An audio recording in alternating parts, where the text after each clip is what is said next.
లష్కర్ బోనాలు వైభవంగా జరుగుతున్నాయి. పోతురాజుల విన్యాసాలు, శివశక్తుల పూనకాలతో సందడి నెలకొంది. అమ్మవారిని దర్శించుకునేందుకు ఉదయం నుంచి పెద్ద ఎత్తున క్యూ లైన్లలో బారులు తీరారు భక్తులు. ఇక మహిళలు బోనాలతో క్యూ లైన్లలో వేచి ఉన్నారు. భక్తుల రద్దీతో భారీగా బందోబస్తు ఏర్పాటు చేశారు పోలీసులు.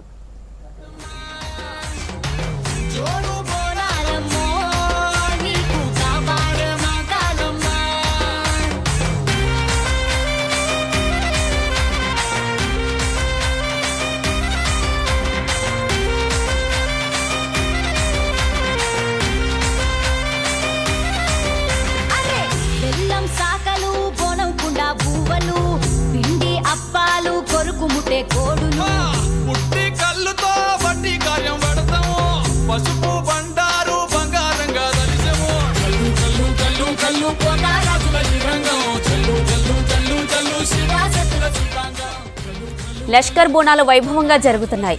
పోతరాజుల విన్యాసాలు, శివశక్తుల పూనకాలతో సందడి నెలకొంది. అమ్మవారిని దర్శించుకునేందుకు ఉదయం నుంచి పెద్ద ఎత్తున క్యూ లైన్లలో బారులు తీరారు భక్తులు. ఇక మహిళలు బోనాలతో క్యూ లైన్లలో వేచి ఉన్నారు. భక్తుల రద్దీతో భారీగా బందోబస్తు ఏర్పాటు చేశారు పోలీసులు.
లష్కర్ బోనాలు వైభవంగా జరుగుతున్నాయి. పోతరాజుల విన్యాసాలు, శివశక్తుల పూనకాలతో సందడి నెలకొంది.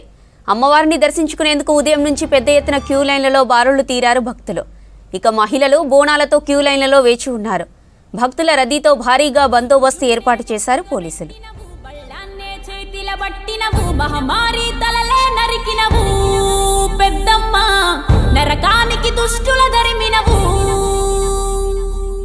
కైలాసం వద్దని ఇడిసినవు, కలియుగమే మాకై వచ్చినవు, మా పిల్లల సల్లగా చూసినవు మాయమ్మ, పులిపై సంవారే చేసినవు ఓయమ్మ, అందుకే నీకు బోనాలెత్తుతలే.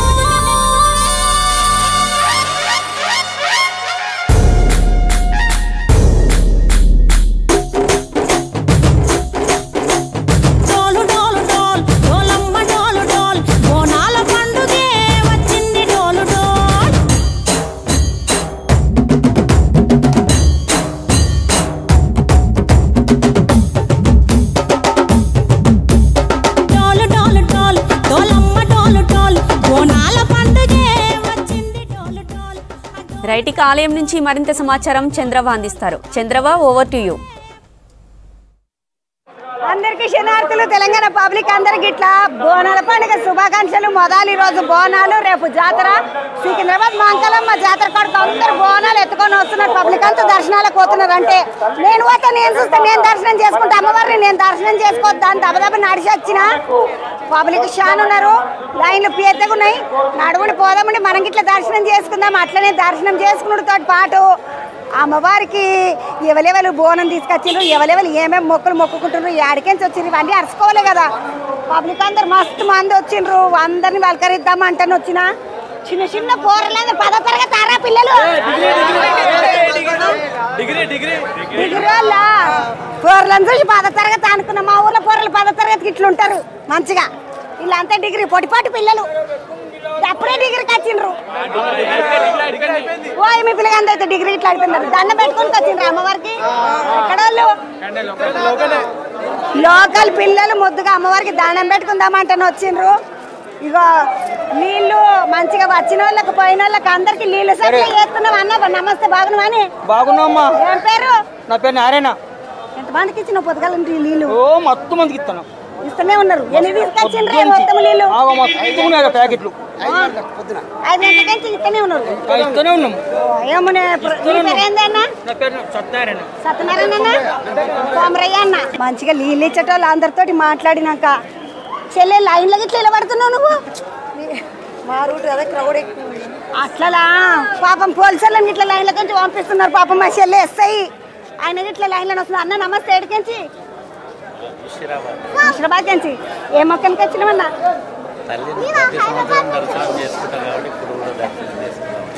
చిన్నప్పటి నుండి వస్తున్నావు. ఎన్ని ఏళ్ళకేంచి వస్తున్నావు? 20 ఏళ్ళకేంచి దర్శనం చేసుకుంటుండంట అన్న మొత్తం. అరే వీడు బుడ్డడు మంచిగా వచ్చింది, బొట్ట గిట్ట పెట్టుకుని మంచిగా ఉన్నావురా. నీ పేరేంది? అభినవ్. అభినవ్ ఏం చేస్తావు? 6th క్లాస్ 6వ తరగతి చదువుతున్నావు. బాగా చదువుకోబెట్ట, గట్టిగా మొక్కుకో అమ్మవారిని. అభినవ్ గాడు 6వ తరగతి, ఆయన గిట్ల వచ్చిండు వాడి గిట్ల. ఎందుకంటే మంచిగా మొక్కుకుంటే బాగా చదువు వస్తుంది. పెద్ద ఆఫీసర్ కావాలనుకున్నాడు ఏమో. నమస్తే సత్యనారాయణ అన్న, బాగున్నావా అన్న? పొద్దుగల నుండి డ్యూటా? అన్న ఇప్పుడు కానిస్టేబుల్ అన్నలకి అంటే ఇట్లా షిఫ్ట్ ఉంటుంది అంట. మీకన్నా మార్నింగ్ షిఫ్ట్ ఉంటుంది 6 నుంచి 2 వరకు, మళ్ళీ నైట్ 8కి వచ్చేస్తే మార్నింగ్ 6 వరకు, మళ్ళీ రాత్రి 8కి వస్తే మళ్ళీ 6 వరకు. పబ్లిక్ షాన్ ఉన్నదే అన్న. బాగానే వచ్చినాయి, క్రౌడ్ బాగానే ఉంది. అంతా కూడా బ్యారికేటింగ్ ఉంది, సెక్యూరిటీ ఉంటుంది, ఫుల్ ఫోర్స్ ఉన్నాం. మేము కూడా ఎంతమంది వచ్చిండొచ్చు మన వాళ్ళు అందరు? పోలీస్ డిపార్ట్మెంట్ చాలా మంది ఉన్నారు. 2000 మంది 3000 మంది. బాగా మంది వేసిండ్రు. 2 రోజులు వేసిండ్రు అన్న డ్యూటీ. 3 రోజులు. 3 రోజులు. 3వ రోజు ఎక్కడ? 3వ రోజు కూడా మధ్యాహ్నం వరకు ఉంటుంది. రేపు అయిపోతుంది కదన్న మొత్తం? మంగళవారం రోజు మధ్యాహ్నం వరకు. అంటే మాకు జాతర రేపు రాత్రికి వెళ్ళిపోతుంది కదా అన్నట్టుగా అట్లా అన్న. నువ్వు ఇట్లా డ్రెస్ వేసుకోలే?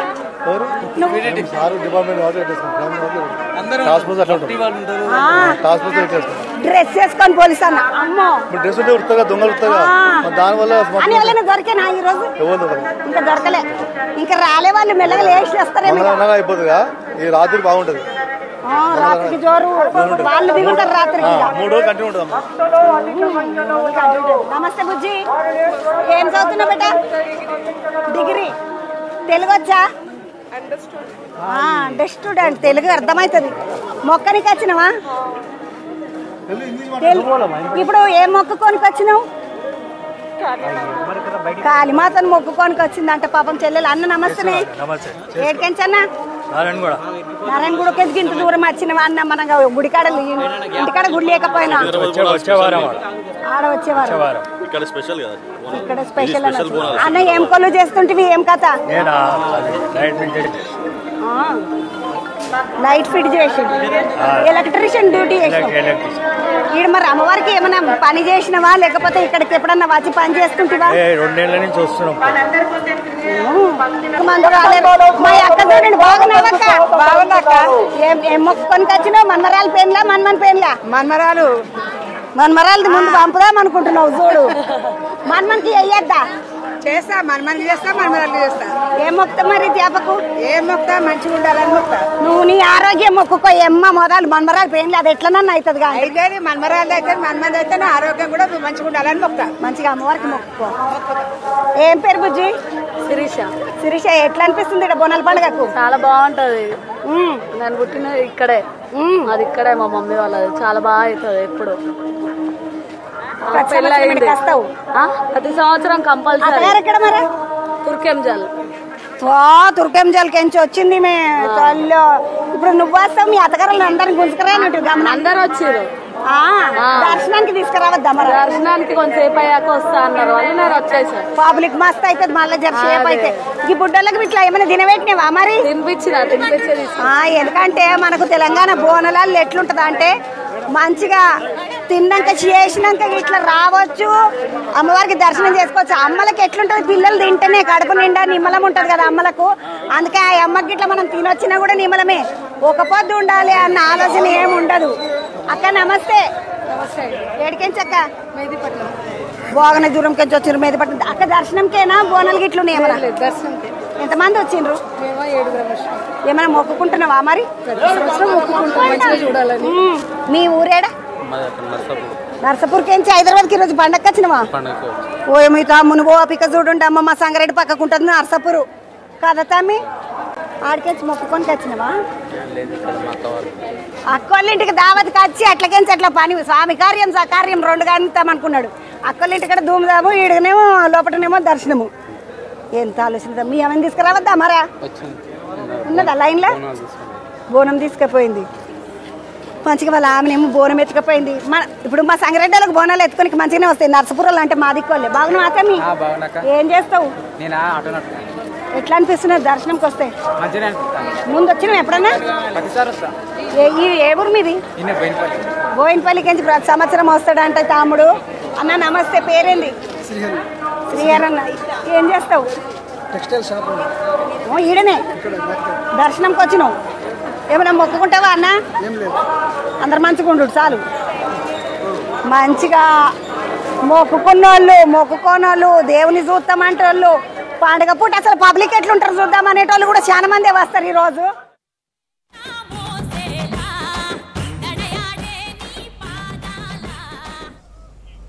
లష్కర్ బోనాలు వైభవంగా జరుగుతున్నాయి. పోతరాజుల విన్యాసాలు, శివశక్తుల పూనకాలతో సందడి నెలకొంది.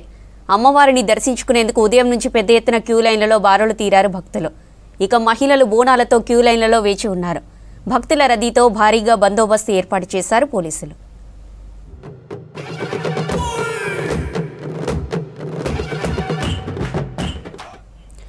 రైటిక ఉజ్జయిని మహంకాళి ఆలయం దగ్గర నుంచి మరింత సమాచారం రాంప్రసాద్ మనకి లైవ్లో అందిస్తారు. రాంప్రసాద్ చెప్పండి, ఉజ్జయిని మహంకాళి బోనాల అప్డేట్స్ ఏంటి? ఉజ్జయిని మహంకాళి బోనాల సందర్భంగా సికింద్రాబాద్లో ఉన్నటువంటి శ్రీ ఉజ్జయిని మహంకాళి ఆలయం వద్ద అయితే భక్తుల సందడి చాలా ఎక్కువగా ఉందని చెప్పవచ్చు. మనం చూస్తున్నాం క్యూ లైన్లలో మొత్తం కూడా భక్తులు కిక్కిరిసిపోవడంతో పాటు ఆలయంలో కూడా భక్తుల రద్దీ చాలా ఎక్కువగానే ఉంది. మొత్తంగా మనం చూస్తే గంటల నుంచి స్టార్ట్ అయినటువంటి బోనాల సమర్పణ అయితే ప్రస్తుతం కూడా కొనసాగుతూనే ఉంది. ఉదయాన్నే మనం చూడవచ్చు రాష్ట్ర ప్రభుత్వం తరఫున రాష్ట్ర ముఖ్యమంత్రి రేవంత్ రెడ్డి అయితే క్రమంలో మనం చూస్తున్నాం ఉదయం నుంచి కూడా విఐపీల మధ్యాహ్నం నుంచి బోనాలను అయితే సాయంత్రం కాలం కావడంతో అయితే ఇటు స్థానికంగా ఉన్నటువంటి భక్తులు అధిక సంఖ్యలో అయితే ఇటు ఆలయానికి పోటెత్తుకున్నటువంటి పరిస్థితి. ఎందుకంటే మనం ఇక్కడ చూడవచ్చు వచ్చేటువంటి భక్తులందరికీ కూడా ఇబ్బందులు లేకుండా అయితే ఇటు అన్ని శాఖల అధికారులు కూడా ఇటు అన్ని రకాల ఏర్పాట్లు చేయడం జరిగింది. ముఖ్యంగా ఇటు బందోబస్తు పరంగా మనం గమనిస్తే హైదరాబాద్ కమిషనర్ కృతి సింగ్ ఆదేశాల మేరకు అయితే ప్రత్యేక బందోబస్తు ఏర్పాటు చేసిన పోలీసులు అయితే ఇటు ఆలయ పరిసర ప్రాంతాల్లో ప్రస్తుతమైన బందోబస్తును ఏర్పాటు చేసేందుకు ఇటువంటి మంది పోలీసులు ప్రత్యేక బలగాలతో కూడినటువంటి బందోబస్తును అయితే ఏర్పాటు చేయడం. ఇందులో మనం ముఖ్యంగా గమనిస్తే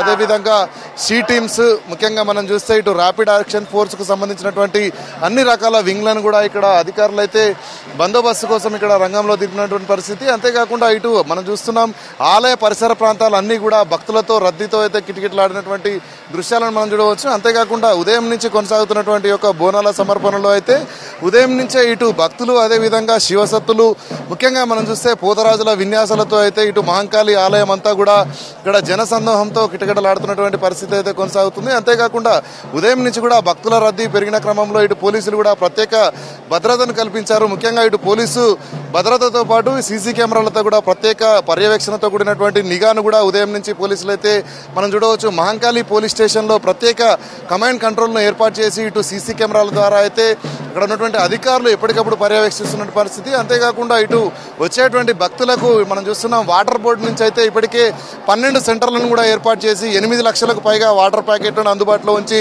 ప్రజలకు ఎప్పటికప్పుడు అందిస్తున్నారు. అంతేకాకుండా మనం చూస్తే ఇటు వైద్య శాఖతో పాటు ఇటు జిహెచ్ఎంసీకి సంబంధించినటువంటి అధికారులు కూడా ఇక్కడ అన్ని రకాల పరిశుభ్రత చర్యలు ఎప్పటికప్పుడు చేస్తూ అయితే ప్రజలకు ఎక్కడ కూడా ఇబ్బందులు తలెత్తకుండా ఇటు చర్యలు చేపడుతున్నటువంటి పరిస్థితి ఉజ్జయిని మహంకాళి ఆలయం వద్ద కొనసాగుతుంది. అంతేకాకుండా మనం చూడవచ్చు ఇటు సికింద్రాబాద్ లో ప్రత్యేకంగా ఈసారి ఉజ్జయిని మహంకాళి అమ్మవారికి అయితే ఇటు శివసత్తులు వచ్చేందుకు ప్రత్యేకంగా ఇటు బాటా షోరూమ్ నుంచి ప్రత్యేక ఏర్పాటు చేసినటువంటి అధికారులు ఇక్కడ శివసత్తులు అందరూ కూడా వారికి ఏర్పాటు చేసినటువంటి వారికి కేటాయించినటువంటి యొక్క బాటా షోరూమ్ నుంచి ఇక్కడికి ఆలయానికి చేరుకునేటువంటి ప్రాంతాన్ని మనం ఒకసారి గమనించవచ్చు. భక్తులు కూడా అధిక సంఖ్యలో అయితే ఇక్కడికి వస్తున్నారు. అంతేకాకుండా శివసత్తులు కూడా ఇటు భక్తి శ్రద్ధలతో బోనాలను తీసుకురావడంతో పాటు అదేవిధంగా అమ్మవారికి సంబంధించి ఎందుకంటే మనం ముఖ్యంగా చూస్తాం ఉజ్జయిని మహంకాళి అమ్మవారు అనగానే ఇటు ఈ ప్రాంతాల్లో ఉండేటువంటి ప్రజలందరూ కూడా భారీగా అయితే ఇక్కడికి బోనాలతో పాటు శివసత్తులు ప్రత్యేక వేషధారంలో అయితే ఇక్కడికి వస్తుంటారు. మనం ఒకసారి గమనించవచ్చు. వారందరికీ కూడా ఏర్పాట్ల విషయంలో ఎక్కడ కూడా ఇబ్బందులు లేకుండా అన్ని రకాల ఏర్పాటు చేసిన క్రమంలో వారందరూ కూడా ఇటు అమ్మవారికి పూనుకొని అయితే ఇక్కడ చేస్తున్నటువంటి నృత్యాలను కూడా మనం గమనించవచ్చు. అంతేకాకుండా ఇక్కడ మనం చూస్తున్నాం డప్పు చప్పులతో అయితే అమ్మవారిని ఎవరైతే పూనుకుంటారో వాళ్ళైతే ఇక్కడ ప్రత్యేకంగా నృత్యాలు చేస్తూ ఇటు అమ్మవారికి సంబంధించినటువంటి మొక్కులను ఏవైతే చెల్లించుకుంటా ఉన్నారో అంతేకాకుండా ఇటు అమ్మవారికి ప్రత్యేకంగా తీసుకొచ్చినటువంటి బోనాలను కూడా మనం చూడవచ్చు. వారు తలపై పెట్టుకొని అయితే వారు నృత్యాలు చేస్తున్నటువంటి దృశ్యాలను మనం గమనించవచ్చు. అంతేకాకుండా ఇక్కడికి వచ్చేటువంటి భక్తులకైతే ఇటు అన్ని శాఖల అధికారులు కూడా ఎందుకంటే వివిధ శాఖలన్నీ కూడా సమన్వయంతో అయితే ఇక్కడికి వచ్చినటువంటి ఈ భక్తులకు ఇబ్బందులు లేకుండా అయితే ఇక్కడ ఏర్పాట్లు కొనసాగిస్తున్నారు. అంతేకాకుండా మనం చూడవచ్చు ఇప్పటికే రాష్ట్ర పండుగగా కూడా ఇటు బోనాల పండుగ అయితే ఇక్కడ నిర్వహిస్తున్న క్రమంలో మనం ముఖ్యంగా చూస్తున్నాం ఏంటంటే తెలంగాణలో బోనాల పండుగ అనేది హైదరాబాద్లో ఆషాఢ మాసంలోనే ప్రారంభమవుతుంది. ఆషాఢ మాసంలో ఇటు మనం చూడవచ్చు గోల్కొండ బోనాలు మొదలుకొని అయితే మనకు గోల్కొండ బోనాలతో పాటు ఇక్కడ ఉజ్జయిని మహంకాళి బోనాలు, అదేవిధంగా లాల్ దర్వాజా బోనాలు, అంతేకాకుండా అన్ని రకాల ప్రాంతాల్లో కూడా వివిధ రకాలుగా అయితే అమ్మవారిని కొలుస్తున్నటువంటి హైదరాబాద్ ప్రజలైతే బోనాల పండుగను చాలా ప్రత్యేకంగా జరుపుకుంటూ ఉంటారు. అంతేకాకుండా బోనాల పండుగ వచ్చిందంటే చాలు హైదరాబాద్లో ప్రభుత్వం తరఫున ప్రత్యేక ఆదేశాలు ఉన్న క్రమంలో ఇటు పోలీసులతో పాటు వివిధ శాఖలన్నీ కూడా వచ్చేటువంటి భక్తులకైతే అన్ని రకాల ఏర్పాట్లు చేస్తుంటారు. మనం ఒకసారి గమనించవచ్చు ఇక్కడ జిహెచ్ఎంసీకి సంబంధించినటువంటి ఒక సిబ్బంది కూడా ఎందుకంటే ఇది సికింద్రాబాద్ జోనల్ కమిషనర్ పరిధిలో ఉన్నటువంటి సిబ్బందిని అయితే చాలా వరకు ఇక్కడ ఏర్పాటు చేసి ప్రజలకు ఎక్కడ కూడా ఇబ్బందులు లేకుండా ఇటు పరిశుభ్రత పరంగా అయితే అన్ని రకాల చర్యలు చేపడుతున్నారు. మనం ఒకసారి క్యూ లైన్లో భక్తులను ఒకసారి గమనించినట్లయితే అమ్మవారిని దర్శించుకునేందుకైతే ఇప్పటికే మనం చూస్తున్నాం ఇటు ఉజ్జయిని మహంకాళి దేవస్థానానికి సంబంధించి అయితే 6 ప్రత్యేక క్యూ లైన్లను ఏర్పాటు చేయడం జరిగింది. క్యూ లైన్లో అయితే భక్తులు వేచి ఉన్నారు. వారికి దర్శనం కల్పించేందుకు కూడా ఇటు దేవాదాయ సంబంధించినటువంటి ఏదైతే ఉజ్జయిని మహంకాళి దేవస్థానానికి సంబంధించినటువంటి ట్రస్ట్ సభ్యులు అయితే ప్రత్యేకంగా ఏర్పాట్లు చేయడం జరిగింది. అంతేకాకుండా ఇక్కడ వచ్చినటువంటి భక్తులకు కూడా త్రాగునీరుతో పాటు ఇక్కడ క్యూ లైన్లలో ముందుకు వెళ్లే విధంగా అయితే అన్ని రకాల ఏర్పాటు చేశారు. ఇటు బోనం ఎత్తుకున్నటువంటి మహిళలను అయితే మనం చూడవచ్చు. ఇక్కడ చాలా దూరం నుంచి కూడా అమ్మవారిని దర్శించుకునేందుకు భక్తి శ్రద్ధలతో బోనాలను తీసుకొచ్చారు. మనం ఒకసారి మాట్లాడేటువంటి ప్రయత్నం కూడా చేద్దాం. అమ్మ, ఎక్కడి నుంచి వచ్చారు మీరు? నల్లగుట్ట, కాచిపల్లి, గుట్ట నల్లగుట్ట. ఏ విధంగా ఉన్నాయి ఏర్పాట్లు? ఇక్కడ ఏ విధంగా ఉంది పరిస్థితి? ఇక్కడ బాగా రష్ ఉంటుంది. మేము ఎప్పుడు ఎర్లీ మార్నింగ్ వస్తాం, కానీ ఈసారి ఈవినింగ్ వచ్చినాం. రష్ కొంచెం తక్కువ ఉంటుందని ఈవినింగ్ వచ్చినాం. ఎప్పుడు ఎర్లీ మార్నింగ్ వస్తాం, మార్నింగ్ 4 o'clock. సో ఇక్కడ చూడవచ్చు క్యూ లైన్లలో భక్తులు కూడా ఇక్కడ కూడా ఇబ్బందులు తలెత్తకుండా అయితే ఇటు మనం చూస్తున్నాం ఉజ్జయిని మహంకాళి అమ్మవారికి సంబంధించినటువంటి దేవస్థాన సిబ్బందితో పాటు అదేవిధంగా మనం ఇక్కడ గమనించవచ్చు పోలీసులు కూడా క్యూ లైన్లను ఏర్పాటు చేయడంతో అయితే క్రమక్రమంగా ముందుకు సాగుతున్నటువంటి పరిస్థితి. క్యూ లైన్లో ఎంటర్ అయిన దగ్గర నుంచి కేవలం 15 నుంచి 20 నిమిషాల వ్యవధిలోనే ఇటు ప్రజలందరూ కూడా ఇటు అమ్మవారిని దర్శించుకునేందుకైతే ఇక్కడ లైన్లో వేచి ఉన్నారు. మనం ఇక్కడ నుంచి కొంతమంది భక్తులు ఉన్నారు. మేడం, ఎక్కడి నుంచి వచ్చారు మీరు? నల్లగుట్ట దిస్ సైడ్ ఉంది. Ramgopalpet, Nallagutta, minister road, Kachipalli. బ్రహ్మాండం. సో వచ్చినటువంటి భక్తులు కూడా ఎందుకంటే మనం చూస్తాం ఇలాంటి మనం సుమారుగా ఇక్కడ ఉజ్జయిని మహంకాళి అమ్మవారి దేవస్థానం అనగానే 30 లక్షల మంది వరకు కూడా ఇక్కడ అమ్మవారిని దర్శించుకునేందుకు వస్తుంటారు. ఈ క్రమంలోనే భక్తుల రద్దీ ఎక్కువగా ఉండడంతో పాటు వచ్చేటువంటి భక్తులందరూ కూడా మనం చూస్తున్నాం భక్తి శ్రద్ధలతో, ఎందుకంటే అమ్మవారికి బోనం సమర్పించేందుకైతే చాలా భక్తి శ్రద్ధలతో వాళ్ళు ఇంటి దగ్గర బోనాన్ని తీసుకొని ప్రత్యేక అలంకరణతో అయితే ఇక్కడికి వస్తుంటారు. వచ్చేటువంటి ప్రజలందరికీ కూడా క్యూ లైన్లలో ఎక్కడ కూడా ఇబ్బందులు తలెత్తకుండా అయితే ఇక్కడ అధికారులు చేసినటువంటి ఏర్పాట్లతో అయితే కొంత ప్రజలు సంతోషాన్ని వ్యక్తం చేస్తున్నారు. అంతేకాకుండా మనం చూడవచ్చు క్రమక్రమంగా క్యూ లైన్ అనేది ముందుకు సాగుతూనే ఉంది. అంతేకాకుండా ఇక్కడికి వచ్చేటువంటి ముఖ్యంగా ఇక్కడ క్యూ లైన్లలో కూడా ప్రజలకు ఇబ్బందులు తలెత్తకుండా అయితే ఇక్కడ అన్ని రకాల ఏర్పాటు చేసినటువంటి అధికారులు ఇక్కడ ఆలయ ప్రధాన ఎంట్రన్స్ వద్ద కొంత రద్దీ ఎక్కువగా ఉండడాన్ని మనం గమనించవచ్చు. ఎందుకంటే ఉదయం నుంచి కూడా ఇదే రద్దీ కొనసాగుతూ ఉంది. ఉదయం నుంచి కూడా చాలా మంది భక్తులు అయితే మనం చూస్తున్నాం లక్షలాదిగా తరలి వచ్చేటువంటి భక్తులకైతే ఇటు వివిధ శాఖలన్నీ కూడా సమన్వయంతో ఎక్కడ కూడా ఇబ్బందులు తలెత్తకుండా పిల్లా పాపలతో వచ్చేటువంటి వాళ్ళకి సైతం కూడా ఎక్కడ ఇబ్బందులు తలెత్తకుండా క్యూ లైన్లలో చాలా ఫ్రీగా ముందుకు సాగే విధంగా అయితే ఇక్కడ అధికారులు చేసినటువంటి ఏర్పాట్లను మనం గమనించవచ్చు. మనం చూస్తే 2 వైపులా కూడా క్యూ లైన్లను ఏర్పాటు చేయడం జరిగింది. ఎందుకంటే ఆలయానికి 3 వైపుల నుంచి కూడా 2 క్యూ లైన్లు ఏర్పాటు చేశారు. మనం మరొక సైడ్ కూడా క్యూ లైన్లో ఒకసారి గమనిస్తే ఇటు బోనాలను తీసుకొని వివిధ ప్రాంతాల నుంచి కూడా ఇక్కడికి వచ్చినటువంటి భక్తులను అయితే మనం గమనించవచ్చు. ఎందుకంటే చాలా సుదూర ప్రాంతాల నుంచి కూడా భక్తులు ఇటు అమ్మవారికి బోనాలను ప్రత్యేకంగా తీసుకుని వస్తూ ఉంటారు. ఎందుకంటే అమ్మవారికి బోనం కోసం వారు ఉదయం నుంచే ఇటు భక్తి చేతులతో పూజలు చేయడంతో పాటు వారు కొంత దూరం నుంచి కూడా ఇక్కడికి వస్తుంటారు. మాట్లాడే ప్రయత్నం చేద్దాం. అమ్మ, మీరు ఎక్కడి నుంచి వచ్చినారు? ఇక్కడే బైబిల్ హౌస్ బన్సిలాల్పేట్. చాలా బాగున్నాయి ఇప్పుడైతే. ఓకే, అన్ని అంటే లైన్స్ ఇట్లా కరెక్ట్గా అందరు సపోర్ట్ బాగుంది. ఉజ్జయిని అమ్మవారి గురించి చెప్పండి.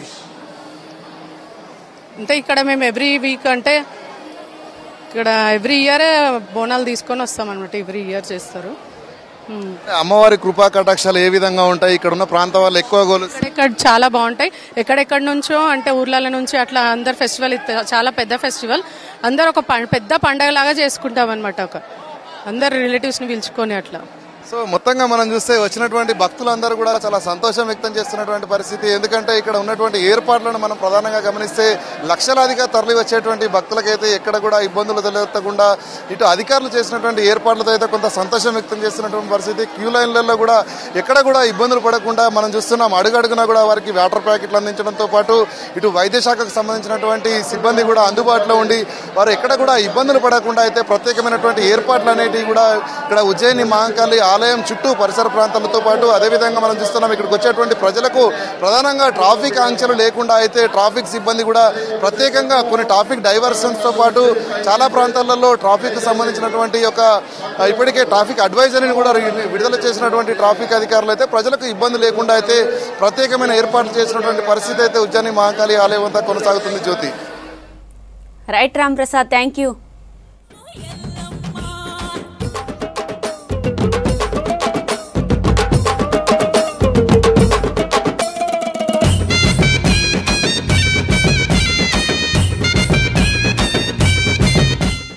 రేపు కొత్త రేషన్ కార్డుల పంపిణీ ప్రారంభించనున్నారు సీఎం రేవంత్ రెడ్డి. పాత వారితో పాటు కొత్త వారికి రేషన్ కార్డులు ఇవ్వనుంది రాష్ట్ర సర్కార్.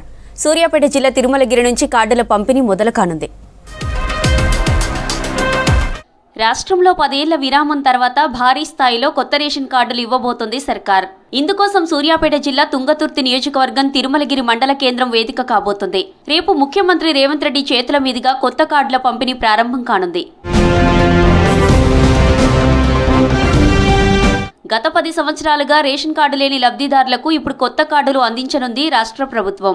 ఇందుకోసం అన్ని ఏర్పాట్లు చేశారు అధికారులు, ప్రజాప్రతినిధులు. ఇప్పటివరకు రాష్ట్ర వ్యాప్తంగా 5,61,343 కొత్తగా రేషన్ కార్డులు జారీ చేశారు. వీటి వల్ల 45,34,430 మంది లబ్ధి పొందనున్నారు. పాత కార్డుల్లో సభ్యుల చేర్పుతో అదనంగా 28,32,719 మంది లబ్ధి పొందుతారని మంత్రి ఉత్తమ్ చెప్పారు. మొత్తం రేషన్ కార్డుల సంఖ్య 95,56,625 కాగా 3 కోట్లకు పైగా సన్నబియ్యం పొందేందుకు అర్హులని వివరించారు.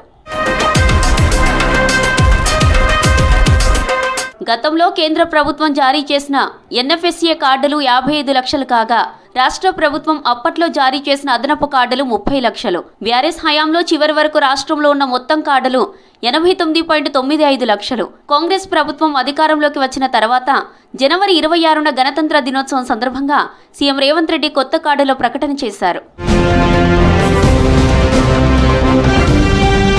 మే 23 వరకు 2.03 లక్షల కార్డులు, మే 24 నుంచి ఇప్పటి వరకు 3.58 లక్షల కార్డులు జారీ చేసినట్లు రాష్ట్ర ప్రభుత్వం చెబుతోంది. దీంతో కార్డుల సంఖ్య 95,56,625కు చేరింది. నల్గొండ జిల్లాలో అత్యధికంగా 50,102 కొత్త కార్డులు ఇవ్వనున్నారు. 10 ఏళ్ల తర్వాత రాష్ట్రంలో ఇంత భారీగా రేషన్ కార్డులు జారీ చేయడంపై లబ్ధిదారులు సంతోషాన్ని వ్యక్తం చేస్తున్నారు. అభివృద్ధికి ఖర్చు పెట్టేలా చట్టం తీసుకొస్తామన్నారు మంత్రి వివేక్ వెంకటస్వామి. సింగరేణిలో కొత్త గనుల ఏర్పాటుపై సీఎం రేవంత్ రెడ్డితో మాట్లాడినట్లు చెప్పారు. మంచిర్యాల, ఆదిలాబాద్ జిల్లాలో పర్యటించారు మంత్రి వివేక్ వెంకటస్వామి. సింగరేణిలో కొత్త గనులు తీసుకొచ్చి ఉద్యోగాలు కల్పిస్తానన్నారు రాష్ట్ర కార్మిక మైనింగ్ శాఖ మంత్రి వివేక్ వెంకటస్వామి. మంచిర్యాల జిల్లా మందమరిలో సిపిఐ ప్రతినిధులు మంత్రిని కలిసి సింగరేణి సమస్యలపై వినతి పత్రం ఇచ్చారు. కొత్త గనుల ఏర్పాటుతో సింగరేణి మనుగడను కాపాడాలని సీఎం రేవంత్ రెడ్డిని కోరానన్నారు వివేక్. సింగరేణి సంస్థ టెండర్ ప్రక్రియలో పాల్గొంటే కొత్త గనులు వస్తాయన్నారు. కేబినెట్ సబ్ కమిటీ మీటింగ్లో రాష్ట్రంలోని అవుట్ సోర్సింగ్ కాంట్రాక్ట్ ఉద్యోగులకు మినిమం వేజెస్ పెంచేలా చర్యలు తీసుకోవాలని మంత్రులతో చర్చించానన్నారు. ఎమ్మెల్యేగా గెలిచాక తెలంగాణలో మొదటి స్కిల్ డెవలప్మెంట్ సెంటర్ను మందమర్రిలో ఏర్పాటు చేశామని చెప్పారు మంత్రి. ముఖ్యమంత్రి గారితో మాట్లాడినాం. ఇక్కడ ఈ ప్రాంత ప్రజలకు కొత్త గనులు కావాలంటే టెండర్లో ఆక్షన్లో పార్టిసిపేట్ చేసి గనులు తీసుకున్నప్పుడే ఇక్కడ ఉద్యోగ అవకాశాలు వస్తాయి. కార్మికులకు నేను కార్మిక శాఖ మంత్రి అయిన తర్వాత ఇక్కడ ప్రత్యేకంగా సింగరేణి సంస్థలో అవుట్సోర్సింగ్ ఎంప్లాయీస్ ఉన్నారు. వారికి కూడా వేతనాలు పెంచే అవసరం ఉన్నది. మినిమం వేజెస్ కూడా టీఆర్ఎస్ ప్రభుత్వం ఉన్నప్పుడు 5 సంవత్సరాలు మినిమం వేజెస్ పెంచలేదు. సమస్యల పరిష్కారంలో అధికారుల నిర్లక్ష్యంపై ఆగ్రహం వ్యక్తం చేశారు మంత్రి వివేక్ వెంకటస్వామి. మంచిర్యాల జిల్లా మందమర్రి మున్సిపాలిటీలో మార్నింగ్ వాక్ చేసిన మంత్రి 23వ వార్డు బురదగూడెంలోని సమస్యలను ప్రజలను అడిగి తెలుసుకున్నారు. సమస్యలపై అధికారులు నిర్లక్ష్యంగా వ్యవహరిస్తున్నారని మంత్రి దృష్టికి తీసుకువెళ్లారు కాలనీవాసులు. రోడ్లు, డ్రైనేజీ కాలువలు, తాగునీరు సౌకర్యాలు కల్పించాలని ఆఫీసర్లను ఆదేశించారు మంత్రి. వానాకాలం నేపథ్యంలో వైరల్ ఫీవర్స్ రాకుండా అధికారులు చర్యలు చేపట్టాలన్నారు. కాంట్రాక్టర్లు సకాలంలో పనులు పూర్తి చేయకపోతే బ్లాక్ లిస్టులో పెట్టాలని ఆఫీసర్లను ఆదేశించారు. రాష్ట్రం పాడి పంటలతో సుభిక్షంగా వర్ధిల్లాలన్నారు రాష్ట్ర కార్మిక మైనింగ్ శాఖ మంత్రి గడ్డం వివేక్ వెంకటస్వామి. మంచిర్యాల జిల్లాలో బొక్కలగుట్ట గాంధారి ఖిల్లా మైసమ్మ బోనాల జాతరలో కొలువైన మైసమ్మ అమ్మవారిని దర్శించుకున్నారు. ఆలయంలో ప్రత్యేక పూజలు చేశారు. మైసమ్మ బోనాల జాతర ఏర్పాట్లను పరిశీలించి జాతర పోస్టర్ను ఆవిష్కరించారు మంత్రి వివేక్. మందమర్రి ఆర్కేపీలో అతిపెద్ద ఆలయము గాంధారి మైసమ్మ. చాలా మంది ఇక్కడ పూజలు చేసుకున్న తర్వాత వారి కోరికలు ఏదైతే ఉన్నాయో అన్నీ కూడా నెరవేర్చాయి. అందరూ కూడా మంచి ఆలోచనతోని మంచి భక్తితోని ఈ ఆలయంలో పూజలు చేసుకుంటే మీ అందరికీ మంచిగా ఉంటుంది. రాష్ట్ర ప్రభుత్వం విద్య కోసం అధిక ప్రాధాన్యత ఇస్తోందన్నారు మంత్రి వివేక్ వెంకటస్వామి. ఏజెన్సీ ప్రాంతాల్లో గిరిజనేతరులు ఎదుర్కొంటున్న సమస్యలను పరిష్కరించేందుకు కృషి చేస్తానని హామీ ఇచ్చారు. ఆదిలాబాద్ జిల్లా నార్నూర్ మండలాన్ని అన్ని విధాలా అభివృద్ధి చేస్తామన్నారు. నార్నూర్ మండలంలోని అంబేద్కర్ విగ్రహానికి పూలమాలలు వేసి నివాళులర్పించారు మంత్రి వివేక్, ఎమ్మెల్యే వెడ్మ బొజ్జు. తర్వాత స్థానిక ఫంక్షన్ హాల్లో జరిగిన కమ్లే గౌతమ్ వివాహ వేడుకల్లో పాల్గొని నూతన వధూవరులను ఆశీర్వదించారు మంత్రి. ఎస్టీ, బీసీ వర్గాలందరూ కూడా ఉన్నారు ఇక్కడ. వారితో చర్చించి ఈ మండల్ సమస్యలు ఏదైతే ఉన్నాయో ప్రత్యేకంగా ఇరిగేషన్ ప్రాజెక్ట్ ఈ ప్రాంతంలో అవసరము. ఎందుకంటే మార్మూర్ ప్రాంతంలో ఈ ఏజెన్సీ ఏరియాలో ఈ ఇరిగేషన్ ప్రాజెక్ట్స్ చిన్నవి పెడితేనే ఇక్కడ రైతులకు ప్రజలకు ఉపయోగపడుతుంది. సో వాళ్ళ రిప్రజెంటేషన్ ఏదైతే ఇచ్చారో ఇక్కడ విద్య కోసం కూడా ఒక మంచి కాలేజు, పాఠశాల కావాలని వారు కోరినారు. ఆదిలాబాద్ జిల్లా ఉట్నూర్లో మంత్రి వివేక్ వెంకటస్వామిని కలిశారు ఖానాపూర్ ఎమ్మెల్యే కుటుంబ సభ్యులు. మంత్రిని శాలువాతో సత్కరించారు. ప్రజల సమస్యలు పరిష్కరించే రాజకీయాలే సమస్యగా మారుతున్నాయన్నారు ప్రొఫెసర్ హరగోపాల్. సంక్షేమ పథకాల పేరుతో ప్రజలను మభ్యపెడుతూ పాలకులు రాష్ట్రాన్ని అప్పులపాలు చేశారన్నారు. హనుమకొండలో జరిగిన మేధావుల సదస్సులో పాల్గొన్నారు హరగోపాల్. విద్య, వైద్యంపై కాంగ్రెస్ సర్కార్ మరింత ఫోకస్ పెట్టాలన్నారు. కొట్లాడి తెచ్చుకున్న తెలంగాణలో కేసీఆర్ ఆర్థిక ప్రణాళిక లేకుండా చేశారన్నారు ప్రొఫెసర్లు రమణమూర్తి, వెంకటనారాయణ. ప్రజలు స్వయం శక్తితో ఎదిగేలా ప్రభుత్వాలు చర్యలు తీసుకోవాలన్నారు. Higher education council vice chairman Purushottam. ముఖ్యమంత్రి అవుతూనే ఆయనతో 2 సార్లు సుదీర్ఘమైన చర్చలు జరిగాయి. చెప్పవలసిన అంశాలు విద్య గురించి, వైద్యం గురించి, వ్యవసాయ రంగం గురించి మాట్లాడడం కూడా జరిగింది. కానీ ఆయన వినే పరిస్థితిలో లేకుండే. మన ఏదైనా వ్యాసాలు రాసినా ఆయన ఆ వ్యాసాలను పరిహసించడమో లేకపోతే వీళ్ళకి ప్రొఫెసర్కి ఏం తెలుసు, ఒక దశలో ప్రొఫెసర్లకి నెత్తి లేదు, కత్తి లేదు, తీసుకురమ్మని ప్రొఫెసర్లను 1000 మందిని ఇట్లా. అంటే ఆయన ఆలోచన విధానంలో మనకు ఒక విచిత్రమైన ధోరణి కనిపించేది. అంటే ఇంత ఉద్యమం నడిచిన తర్వాత, ఉద్యమం నుంచి ఒక రాష్ట్రం వచ్చిన తర్వాత రాష్ట్రానికి ఒక బాధ్యత వహించవలసిన ఒక వ్యక్తి అసలు ఎవరి మాట వినడానికి సిద్ధంగా లేకపోవడం అనేది మనకు చాలా ఆశ్చర్యం వేస్తుంది. అసలు ఏమైంది వీళ్ళకు? అధికారం వచ్చిందో, అధికారం వస్తూనే ప్రజలు ఉద్యమాల్లో పాల్గొన్న వాళ్ళు ఉన్నారు కదా. అంటే కేవలం రియల్ ఎస్టేట్ పట్టుకొని దొంగలను పెంచేటువంటిది, క్రోనిక్ క్యాపిటలిస్టులను పెంచేటువంటి ఆర్థిక మోడల్ అనేది ఈ రాష్ట్రానికి వద్దు. 1400 మంది చచ్చిపోయింది మీ ఆస్తుల కోసం కాదు, మీ కుటుంబాల అభివృద్ధి కోసం కాదు. ఇది సాధారణ మనుషులకు, సాధారణంగా ఎవరైతే డిసడ్వాంటేజ్డ్, మార్జినలైజ్డ్ ఆర్ నెగ్లెక్టెడ్ సెక్షన్స్కి తెలంగాణ తెచ్చుకున్నాం. కానీ దొరల తెలంగాణ కాదని చెప్పేది ఈసారి ఎన్నికలలో వరంగల్ నుంచి చెప్పాల్సిన అవసరం ఉన్నదనేది ఇప్పుడు సార్ చెప్పిన సోషల్ సెక్టర్కి అంత అన్యాయం చేసి కేరళ వాళ్ళు 20% నిధులు విద్య కేటాయిస్తే ఇక్కడ 6% కేటాయించి 3% ఖర్చు పెడతారల్లా. కాబట్టి ఈ దారుణమైనటువంటి మోడలు ఈ తెలంగాణ ప్రజలు కోరుకోలేదనేది ఈ సభ ద్వారా తెలియజేయాలి. అప్పు గురించి నా వ్యక్తిగత అభిప్రాయం ఏంటంటే, అప్పుల ఊబి, డెట్ ట్రాప్ అనేది ఉందా అంటే టెక్నికల్లీ లేము. Technically we are still not in a debt trap.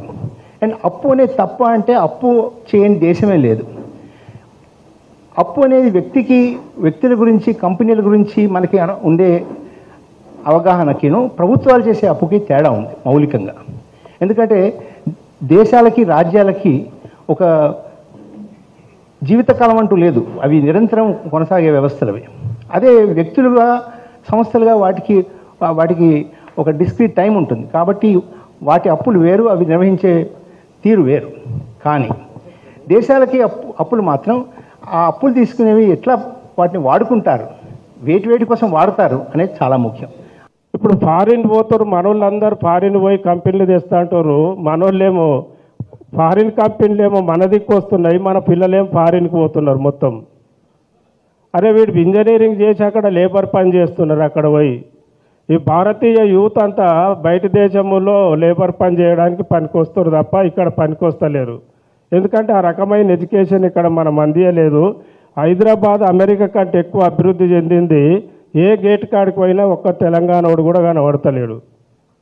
ఇవాళ విచ్చలవిడిగా నార్త్ ఇండియా వచ్చేసి మొత్తం హైదరాబాదును, తెలంగాణను, ఆర్థిక రంగాన్ని, వ్యాపార రంగాన్ని, చివరికి రాజకీయ రంగాన్ని కూడా శాసించే లెవెల్లో ఎదిగిపోయారు వాళ్ళు మొత్తము. రేపు భవిష్యత్తులో ఏం లేదు. తెలంగాణను చూస్తే మనం ఓపెన్గా మాట్లాడుకుంటే మంచిది. చాలామంది తెలంగాణ సస్తే ఎవ్వరింట్లో కూడా అదే రోజు వాడు చచ్చిపోతే 20,000 తీసి సాగు పెట్టే పరిస్థితులు లేవు తెలంగాణ కుటుంబాలు మొత్తము. ఏం అభివృద్ధి చెందినట్టు ఇన్ని రోజులల్లా? భద్రాచలం రాములూరి ఆస్తులకు రక్షణ లేకుండా పోయింది. స్వామివారి ఆలయ భూములు కబ్జా చేస్తున్నారు అక్రమార్కులు. అడ్డుకునేందుకు ప్రయత్నించిన అధికారులపై దాడులకు పాల్పడుతున్నారు.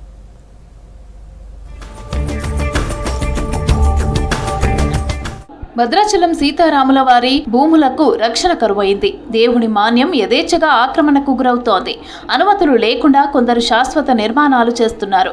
తెలిసినా కబ్జాలను అడ్డుకునేందుకు ఉద్యోగులు భయపడే పరిస్థితి ఏర్పడింది. ఏపీలోని అల్లూరి సీతారామరాజు జిల్లా పురుషోత్తపట్నంలో అక్రమ నిర్మాణాలను ఆపే ప్రయత్నంలో ఈవో రమాదేవిపై దాడి జరిగింది.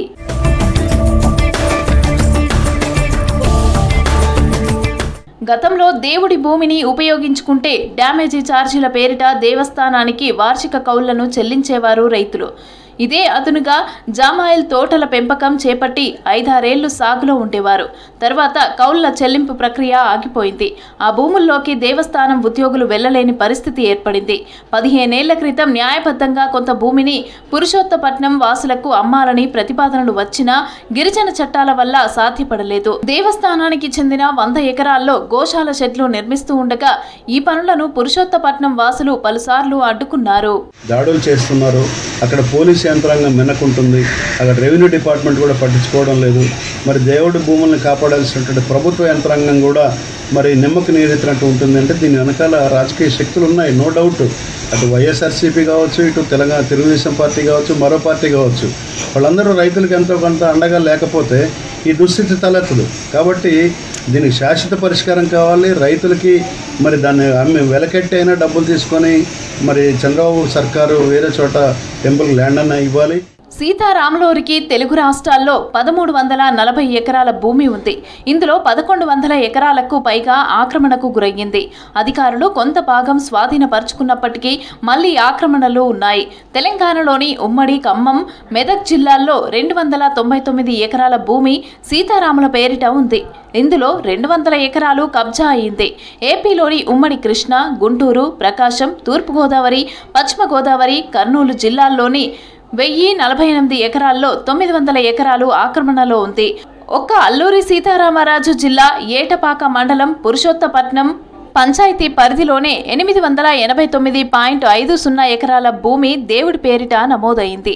ఇందులో 853 ఎకరాలకు పట్టాదారు పాస్ పుస్తకాలు వచ్చాయి. న్యాయస్థానం దేవుడి మాన్యాన్ని ఆక్రమించుకోవడానికి వీల్లేదని తీర్పులిచ్చింది. కొన్ని కేసులు పెండింగ్లో ఉన్నాయి.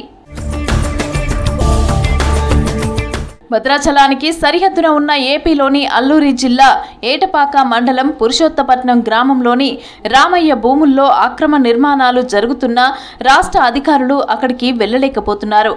నిర్మాణాలను అడ్డుకునేందుకు వెళ్లిన దేవస్థానం ఈవో రమాదేవి చేతుల్లో హక్కుపత్రాలను గుంజుకున్నారు స్థానికులు. కొందరు రమాదేవిపై దాడి చేశారు. ఆమె స్పృహ కోల్పోవడంతో భద్రాచలంలోని ఓ ప్రైవేట్ హాస్పిటల్కి తరలించారు. ఇదే ఘటనలో కాంట్రాక్టు ఉద్యోగి తీవ్ర అస్వస్థతకు గురయ్యారు. ఆయన హాస్పిటల్లో చికిత్స పొందుతున్నారు.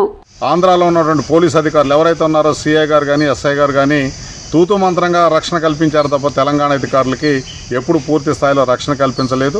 మీలాంటి అధికారుల్ని తప్పుదోవ పట్టించి ప్రెస్ మీట్లు పెట్టి ఇట్లాంటి మాటలు చెప్పిస్తూ ఉన్నారు. కాబట్టి వాళ్ళని కూడా మీరు గమనించాలని సందర్భంగా కోరుతూనే వీటన్నిటికీ పరిష్కారం కావాలి అంటే ఏవైతే ముంపులో లేనటువంటి 5 గ్రామ పంచాయతీలని ఆంధ్రాలోకి తీసుకున్నారో వాటిని వెంటనే తెలంగాణలో కలిపి ఈ సమస్యకు పరిష్కారం చేయవలసిందిగా 2 రాష్ట్ర ప్రభుత్వాలని సందర్భంగా మేము కోరుతా ఉన్నాం. పురుషోత్తపట్నంలోని 889.5 ఎకరాల భూమిలో 90% పైగా భూమి ఆక్రమణలో ఉంది. అక్రమ నిర్మాణాలు అడ్డుకునేందుకు వెళ్లే సమయంలో ఏటపాక రెవెన్యూ, పోలీసు అధికారులకు సమాచారం ఇచ్చినా స్పందించలేదని దేవస్థానం అధికారులు చెబుతున్నారు. గతంలో ఆక్రమణదారుల నుంచి దేవస్థానం అధికారులు రామయ్య భూములను సాగు చేస్తున్నందుకు నష్టపరిహారంగా నగదును వసూలు చేసేవారు. ఏటా 30 లక్షల వరకు వసూలయ్యేది. కొన్నేళ్లుగా ఈ చెల్లింపులు దేవస్థానం రావటం లేదు. రెవెన్యూ తహసీల్దార్ గారు ఎవరైతే ఉన్నారో వారు తక్షణ సాయం కింద ఒక 10,000 రూపాయలు కూడా ఇచ్చారు. తర్వాత ఇల్లు కూడా మంజూరు చేసేటువంటి ఆలోచన, అటువంటి కార్యక్రమం చేద్దామని అని చెప్పేసి చెప్పినటువంటి సందర్భం కూడా ఉంది. అది గ్రామకంఠంలో ఇల్లే. అటువంటి దానికి ఆ ఇల్లు 2 గదులు ఇల్లు వేసుకుంటుంటే ఈవో గారు వచ్చేసి నిన్న ఆవిడ తన యొక్క ప్రైవేట్ సైన్యాన్ని ఎస్పీఎఫ్ బృందం ఎవరైతే ఉన్నారో తెలంగాణలో టెంపుల్ కింద పనిచేసేటువంటి బృందం ఆ యొక్క స్పెషల్ సెక్యూరిటీని తీసుకొని వారు కనీసం ఆ యొక్క గుళ్ళోనే ఉండాల్సినటువంటి వారిని తీసుకొచ్చి పక్క రాష్ట్రంలో తీసుకొని దేవస్థానం అధికారులు సిబ్బందిపై ఆక్రమణదారుల దాడి ఘటనపై 2 తెలుగు రాష్ట్రాల్లోని పోలీసులు ఆరా తీస్తున్నారు. నిఘా వర్గాలు సమాచారాన్ని సేకరిస్తున్నాయి. ఈవో రమాదేవి నుంచి నిఘా వర్గాలు వివరాలు సేకరించినట్టు సమాచారం. ఈవో, ఆలయ ఉద్యోగుల మీద దాడి చేయటాన్ని టెంపుల్ జేఏసీ, ఉద్యోగ సంఘాలు, పార్టీ నేతలు ఖండించారు. ఉపాధి కోసం గల్ఫ్ దేశాలకు వెళ్తున్నారు నిజామాబాద్ జిల్లా వాసులు. కన్నవారిని ఉన్న ఊరిని వదిలేసి బయటి దేశాలకు వలసపోతున్నారు. అక్కడ అనేక అవస్థలు పడుతున్నారు. కొందరు మృత్యువాత కూడా పడుతున్నారు. దీంతో వారి కుటుంబాల్లో విషాదం ఏర్పడుతోంది.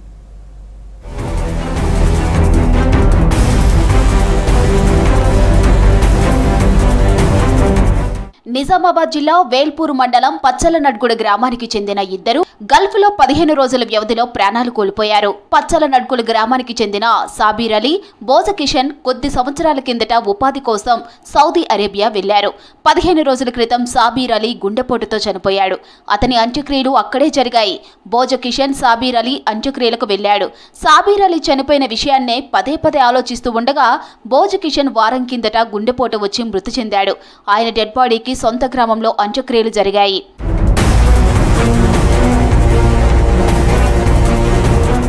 నిజామాబాద్ జిల్లా బీంగల్ మండలం బడా బీంగల్ గ్రామంలోని ఇలాంటి ఘటన చోటు చేసుకుంది.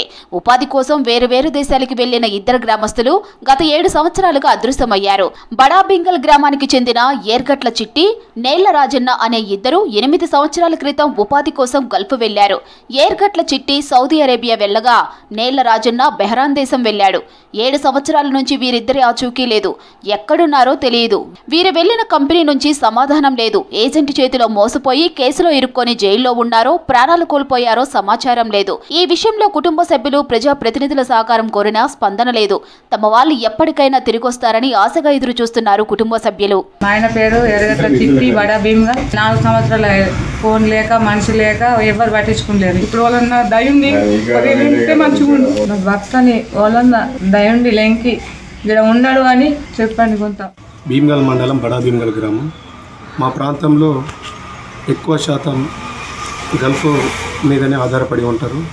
అనేక సంవత్సరాల నుండి కొంతమంది ఆచూకీ లభ్యం కావడం లేదు. కనీసం వారి శవాలైనా సరే, కనీసం వాళ్ళ ఆచూకీ అయినా కానీ ప్రభుత్వం మా కుటుంబ సభ్యులకు తెలపాలని మేము ఈ మీడియా ద్వారా మేము కోరుకుంటున్నాం. నిజామాబాద్ జిల్లా మాక్లూరు మండలం దుర్గానగర్ గ్రామానికి చెందిన ఓ గిరిజన యువకుడు బట్టు రాము 10 ఏళ్ల క్రితం ఓమన్కు ఉపాధి కోసం వలస వెళ్లాడు.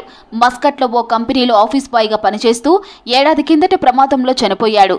మాక్లూరు మండలం ధర్మోరా గ్రామానికి చెందిన హనుమండ్లు గల్ఫ్లో ప్రమాదంలో గాయపడి 2 కాళ్లు చేతులు కదలని స్థితిలో మంచానికి పరిమితమయ్యాడు. దీంతో కుటుంబం దిక్కుతోచని స్థితిలో ఉంది. నెల క్రితం గల్ఫ్ ఏజెంట్ చేతిలో మోసపోయి ఓ జర్నలిస్టు చనిపోయాడు. ఇలా గల్ఫ్ బాట పట్టినటువంటి కార్మికులు మా గ్రామంలో చాలా మంది ఉన్నారు. సౌదీకి చాలా మంది వెళ్ళిండ్రు. కానీ దాంట్లో ఇద్దరు సాబేర్ అలీ అనే ముస్లిం ఆయన గత 20 సంవత్సరాల నుంచి గల్ఫ్కి వెళ్తున్నారు. ఆయన అక్కడే నైట్లో పండుకున్నాక స్ట్రోక్ రావడం వల్ల సరిగ్గా ఒక నెల రోజుల క్రితం ఆయన అక్కడనే చనిపోవడం జరిగింది. దురదృష్టకరమైనటువంటి సంఘటన ఏంటిది అని అంటే ఆయన మృతదేహం కుటుంబ సభ్యులు చూసుకోలేకపోయినరు. ఎందుకంటే ఆయనను అక్కడే సమాధి చేయాల్సి వచ్చింది మక్క దగ్గరనే. ఇట్లా పొట్ట కోసం వెళ్ళి ఆయన అకస్మాత్తుగా ఆయన చనిపోవడం. ఆయన అంత్యక్రియలకు ఇంకొక సోదరుడు గోజ కిషన్ అని ముదిరాజు వీళ్ళు. ఈయన కూడా అక్కడనే పనిచేస్తూ అక్కడ కార్డియాక్ అరెస్ట్ అయ్యి ఈయన కూడా నిద్రలోనే చనిపోవడం జరిగింది. ఇట్లా ఆయనను 15 రోజుల తర్వాత నిన్నగాక మొన్న మృతదేహం స్వగ్రామం మా పచ్చలనడుగుడ గ్రామానికి వచ్చింది. చాలా విషాద సంఘటన ఏంటిది అంటే ఒకే గ్రామంలో ఒకే గ్రామానికి చెందిన వాళ్ళు ఒకే దేశంలో ఒక 20 రోజుల వ్యవధిలోనే ఇద్దరు చనిపోవడం అనేటటువంటిది చాలా దురదృష్టకరం. ఆర్మూర్కు చెందిన సీనియర్ జర్నలిస్ట్ రాజేందర్ కొద్ది రోజుల క్రితం పెర్కెట్కు చెందిన ప్రసాద్ అనే గల్ఫ్ ఏజెంట్ని సంప్రదించాడు. తనను యూరప్ పంపించేందుకు 5 లక్షలు ఇచ్చాడు. వీసా ఇప్పించకపోవడంతో నిలదీశాడు. డబ్బులు తిరిగి రాకపోవడంతో గుండెపోటు వచ్చి మృతి చెందాడు. దీంతో ఆయన కుటుంబం దిక్కుతోచన స్థితికి చేరుకుంది. కొద్ది నెలల క్రితం కామారెడ్డి జిల్లా షాబ్దీపూర్కు చెందిన మహమ్మద్ షరీఫ్ సౌదీ అరేబియాకి ఉపాధి కోసం వెళ్లాడు. షరీఫ్తో పాటు ఆయన కుమారుడు మున్నా కూడా సౌదీ వెళ్లాడు. అనుకోకుండా తండ్రి షరీఫ్ చనిపోయాడు. కానీ ఆ విషయం సౌదీలోనే ఉన్న కొడుకు మున్నాకి కానీ ఇండియాలో ఉన్న కుటుంబ సభ్యులకు తెలియలేదు. 45 రోజుల తర్వాత కంపెనీ సమాచారం ఇచ్చినా అక్కడే ఉన్న కొడుకు మున్నాకి ఆఖరి చూపుకు అవకాశం ఇవ్వలేదు. మరోపక్క ఏజెంట్ మోసం చేయడంతో ఉద్యోగం లేక రోడ్డును పట్టాడు మున్నా.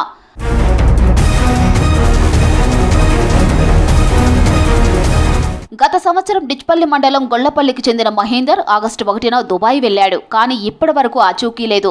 బాల్కొండ మండలం చిట్టాపూర్ గ్రామానికి చెందిన సాయం నవీన్ అనే యువకుడు 2020 అక్టోబర్లో బహ్రెయిన్ వెళ్లాడు.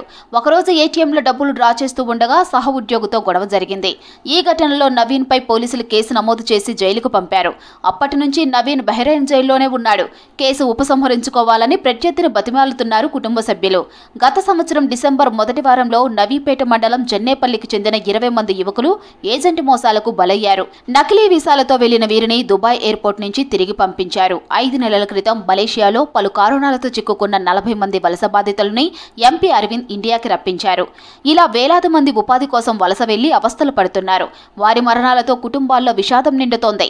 సాంకేతిక నైపుణ్యం ఉన్నవారు, కార్మికులు అన్న తేడా లేకుండా అందరూ గల్ఫ్ దేశాలకు వెళ్తున్నారు. ఇందులో ఎక్కువ మంది ఇబ్బందులు పడుతున్నారు.